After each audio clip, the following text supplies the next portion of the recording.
से निवेदन है कि आप माननीय उपराष्ट्रपति महोदय का स्वागत करें, सर अभिनंदन करें। शॉल और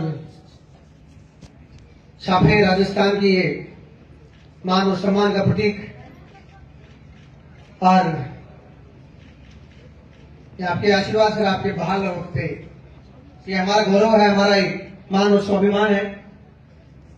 शॉल उड़ा के प्रतीक चिन्ह देंगे श्रीमान प्रभारी मंत्री महोदय, श्रीमान विक्रम जी जाटव साहब, श्रीमान राजेंद्र जी भामू साहब, हमारे आज के कार्यक्रम के मुख्य मेहमान, देश के द्वितीय नागरिक, राज्यसभा के सभापति, विद्वानों के सदन के सभापति, उपराष्ट्रपति महोदय का स्वागत और अभिनंदन किया, आशीर्वाद दिया। आपका सब बहुत बहुत धन्यवाद, बहुत बहुत स्वागत। अब डॉक्टर सुदेश जी धनखड़ साहिबा के स्वागत के लिए मैं शारदा जी झालरिया और अनिता जी ऐतरा साहिबा सरपंच साहब से निवेदन है कि आप डॉक्टर सुदेश जी धनखड़ साहिबा का स्वागत करें, अभिनंदन करें। मातृशक्ति का मातृशक्ति द्वारा स्वागत, और ये सुनहरा मंच मातृशक्ति पे मंच पे होती है तो मंच मंच हो जाता है। जोरदार तालियां तो बजा दे प्लीज, मेरा आपसे निवेदन रहेगा। बहुत बहुत स्वागत, बहुत बहुत अभिनंदन।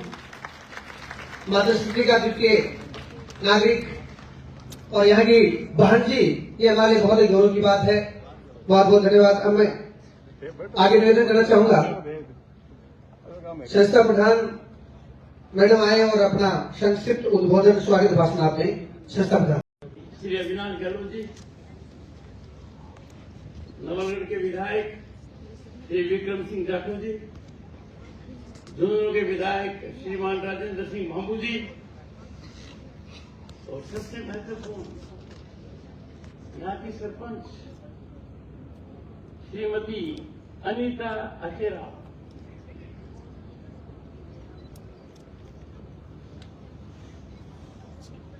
और principal Shrimati Sharda, Mahatma Gandhi government school सांगासी। Ruparam जी कहाँ दिख रहे थे? रूपाराम रावतिया जी, रूपाराम जी है, और हम साथ में विधायक रहे। ये बाद में मेरे बड़े समाज से भी हैं, कर्मठ व्यक्ति हैं, कवि भी हैं।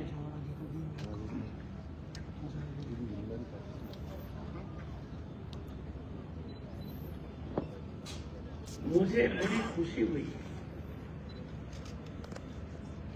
जब आपकी प्रिंसिपल शारदा जी को मैसेज मिला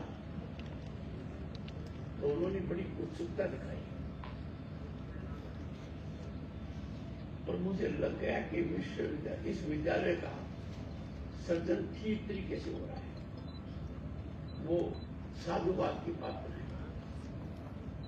उन्होंने कहा है कंप्यूटर लैब के बारे में, इस कंप्यूटर लैब की व्यवस्था डॉक्टर सुदेश धनखड़ करेंगे। मेरी बात हो गई, और 3 महीने में यह सक्रिय हो जाएगी। 3 महीने झुंझुनू की भूमि खास तौर से लड़कियों के लिए बहुत बड़ा उदाहरण प्रस्तुत करती है। श्रीमती कमला बेनीवाल मंत्री रही, बहुत पहले विधायक बनी, राजस्थान की उप मुख्यमंत्री रही थी, और उसके बाद गुजरात की राज्यपाल हुई, वो इसी जिले से। अंदाजा लगाइए उस समय उन्होंने कैसे काम पढ़ाई थी बनश्री विद्यापीठ में। श्रीमती सुमित्रा सिंह कई बार विधानसभा की सदस्य बनी, मंत्री बनी, और राजस्थान विधानसभा की अध्यक्ष बनी। प्रभावी नेतृत्व है, वो भी यहां से,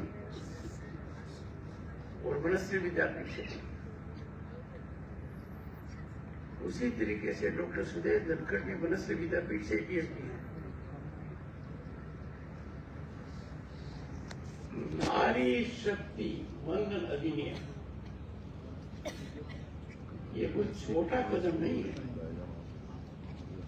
भारत के संविधान में बदलाव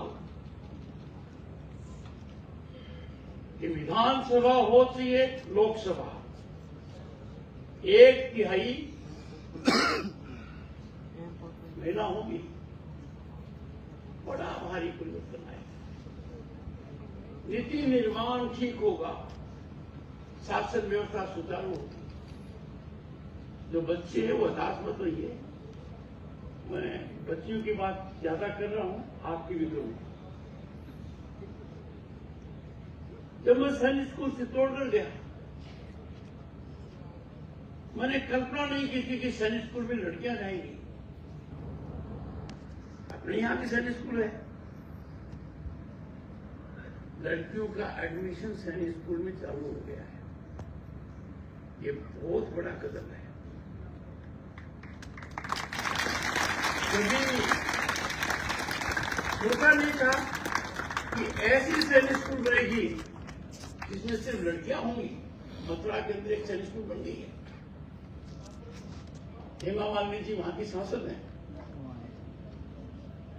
वहां सैनिक स्कूल में सिर्फ लड़कियों की भर्ती होती। आज के दिन एनसीसी में, जहां गणतंत्र दिवस के पहले मैं वो डॉक्टर सुदेश उनसे मिलते हैं, बड़ा अच्छा लगा कि एनसीसी में बच्चियों की संख्या करीब करीब लड़कों के बराबर आ गई है। और कभी नहीं सोचा था कि लड़ाकू जहाज, हवाई जहाज लड़कियां चलाएंगी। तो आज के दिन आपके सामने कोई पाबंदी नहीं है। आज का भारत हमें उस भारत की याद दिलाता है जो हजारों साल पहले था। विश्व गुरु, दुनिया का सिंबल। हमारी अर्थव्यवस्था ने जो छलांग लगाई है, हमने किनको पीछे छोड़ा? हमने इंग्लैंड को पीछे छोड़ दिया है। सैकड़ों साल तक हम पर राज किया। जापान और जर्मनी का नाम सुनते हो, 2 साल में वो पीछे रह जाएंगे। और भारत दुनिया की तीसरी बड़ी आर्थिक महाशक्ति है। आज के दिन विकसित भारत का सपना नहीं है, विकसित भारत एक लक्ष्य है।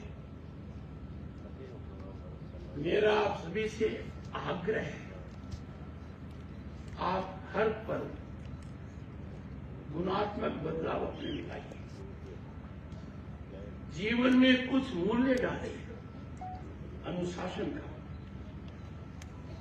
दूसरे के आदर करने का, माता पिता का सम्मान करना, गुरुजनों का चरण स्पर्श करना, परिवार के अंदर घुल मिलना, पड़ोसी का ध्यान रखना, ये हमारी संस्कृति का निचोड़ है।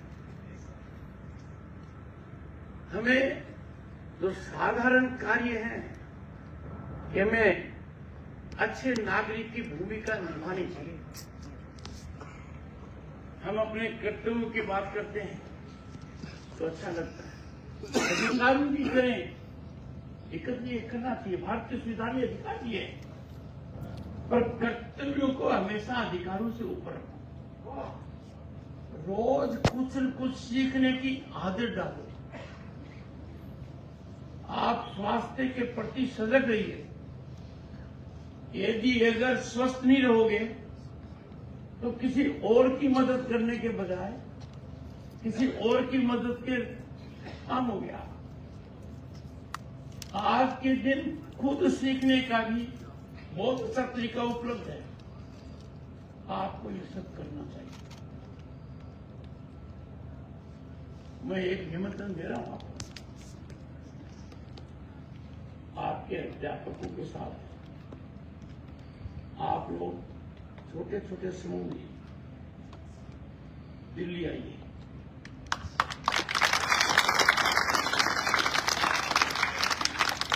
आपके रहने की व्यवस्था, आपको भारत का संसद दिखाएंगे, आपको राष्ट्रपति भवन दिखाएंगे, प्रधानमंत्री का म्यूजियम दिखाएंगे, पार्लियामेंट दिखाएंगे। और ये शुरुआत मैंने की हुई है और जो गए हैं उनको बड़ा अच्छा लगा है। आओगे ना? और इस जगह से तो मेरा ज्यादा लगाव है, समझते हो ना? समझते हो? मैं मेरी बात को सिर्फ कंप्यूटर लैब तक सीमित नहीं रखूंगा। एक मैं आपको इलेक्ट्रॉनिक बोर्ड भिजवाऊंगा।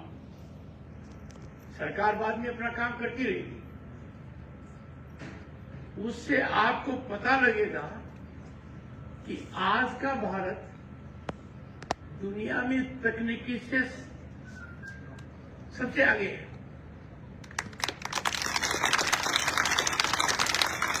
आज अंदाजा लगाइए, साल में 3 बार 10 करोड़ किसान, आपके माता पिता, सीधा 3 बार साल के अंदर कृषि के लिए केंद्र का धन प्राप्त करते हैं। इसकी अहमियत समझिए कि भेजने वाले की ताकत तो है और रिसीव करने वाले की भी है। ज्यादा से ज्यादा पाठ्यक्रम के अलावा भी पढ़ने की आदत डालो।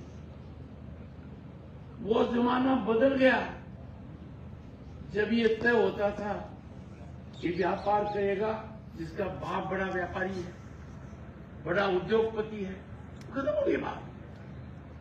भारत की राष्ट्रपति कौन है आज के दिन? और जनजाति से हैं। बड़ा परिश्रम कर और हम साथ साथ राज्यपाल भी रहे और आज देश के सबसे बड़े पद पर हैं। इसका मतलब भारत में सत्ता लोकतंत्र है। ये किसी के लिए इसलिए रिजर्व नहीं है कि कोई एक विशेष वर्ग से हो या किसी वट वर्ग से जुड़ा हो, ऐसा नहीं है। भारत के प्रधानमंत्री कौन है? अब ये देखिए, मोदी जी का जीवन बचपन में कितना कष्टमय था, कैसे आजीविका की। रेलवे स्टेशन पर चाय बेचते थे। कुछ लोग मखौल उड़ाते इस बात का, मुझे बड़ी खीन होती है। इनको कहते हैं गुदड़ी का लाल। मैं खुद यदि अगर सैनिक स्कूल चित्तौड़गढ़ की स्कॉलरशिप नहीं मिलती तो जीवन अलग होता। अब आज के दिन जो चीजें तब नहीं थी आपके लिए उपलब्ध है, और उपलब्ध किस हद तक है? हमारे समय घर में शौचालय नहीं था, घर में बिजली नहीं थी, इंटरनेट की तो बात ही छोड़ दो, घर में नल आ जाए तो सपना ही नहीं था, सड़क तो दूर दूर की बात थी। आज के दिन नजर फेरो, ये सब सुविधाएं 140 करोड़ जनता को मिल रही है। दुनिया के देशों के जो बड़े लोग हैं वो जब चर्चा करते हैं अचंभित हो जाते हैं कि भारत में 12 करोड़ घरों में शौचालय है, 55 करोड़ लोगों को बैंक के अंदर अकाउंट खुलवा दिया गया। इंटरनेट का तो ये मामला है, और इंटरनेट तकनीकी से जुड़ा हुआ है कि चीन को और अमेरिका दोनों को मिला लो ना, तो भी प्रति व्यक्ति खपत हमारे यहां ज्यादा है। सड़कों का जाल, एयरपोर्ट का जाल, नई नई ट्रेन आ रही है। इसमें एक बात का ध्यान रखना है, राष्ट्रधर्म, राष्ट्रवाद, राष्ट्रहित, इससे ऊपर कोई हित नहीं है। दूसरा, महात्मा गांधी का एक बड़ा नारा था स्वदेशी। आप भी स्वदेशी का उपयोग करो, आदत कर लो। जब भी बाहर क्या कोई कमीज हो, पैंट हो, आपका कोई भी साधन हो, ये कैसी प्रवृत्ति आ गई है कि दिए बाहर से आ रहे हैं, काइट बाहर से आ रहे हैं, खिलौने बाहर से आ रहे हैं, फर्नीचर बाहर से आ रहा है। उसका मतलब हमारे लोगों का काम छीन रहे हैं हम, हमारे यहां उद्योग पनपने नहीं दे रहे हैं। तो स्वदेशी से लगाव रखो, खरीदते समय ध्यान रखो कि क्या ये मेरे यहां खरीदेंगे। एक दूसरे को खुश करने की आदत डालो। लाइफ के अंदर और हमारे शास्त्रों में कहा गया है, कटाक्ष, दूसरे के मन को पीड़ित करना, ये उचित नहीं है। आप अच्छा सोचोगे, अच्छी बात करोगे, सकारात्मक रवैया रखोगे, बड़े चमत्कारिक नतीजे आएंगे। और आज के दिन तो राजनीति की बात करूं तो पंचायत, जिला स्तर पर और तहसील स्तर पर हर वर्ग को स्थान मिल रहा है। तो बाहर के लोगों को पता लगता है कि भारत का नेतृत्व कैसे बढ़ रहा है, तो पता लगता है कि 1/3 इन संस्थाओं में, जिनकी संख्या 10 लाख से ज्यादा है कुल मिलाकर, लड़कियां और महिलाएं। आपके जिला प्रमुख महिला है। तो मेरा आपसे कहना है, कभी कोई टेंशन मत रखो, स्ट्रेस मत रखो, असफलता से बिल्कुल मत डरो। असफलता सफलता की कुंजी है। और यह संकल्प ले लो कि आप हर महीने कम से कम एक भारतीय महापुरुष की कथा का अध्ययन करेंगे। समझ में आ गया? आपके यहाँ लाइब्रेरी है? अच्छी लाइब्रेरी है? उस लाइब्रेरी में 3 महीने में 1000 किताब भिजवाऊंगा।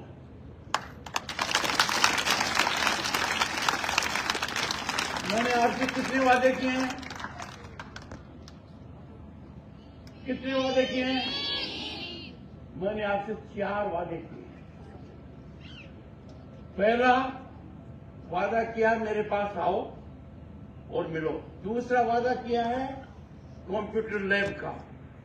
तीसरा वादा किया है इलेक्ट्रॉनिक बोर्ड का। और चौथा वादा किया है 1000 किताबें जो आपकी रुचि की होगी। मैं बहुत कुछ ज्यादा नहीं कहना चाहता इस समय, पर इतना कहूंगा, सोच को ऊंची रखिए, सोच को सकारात्मक रखिए। और जो 11वीं 12वीं के बच्चे हैं, आपको आगे पढ़ने के लिए नए नए रास्ते निकल रहे हैं, उनकी जानकारी लीजिए, आपका मौका अवश्य आएगा। ठीक है? आप सबको बहुत बहुत शुभकामनाएं।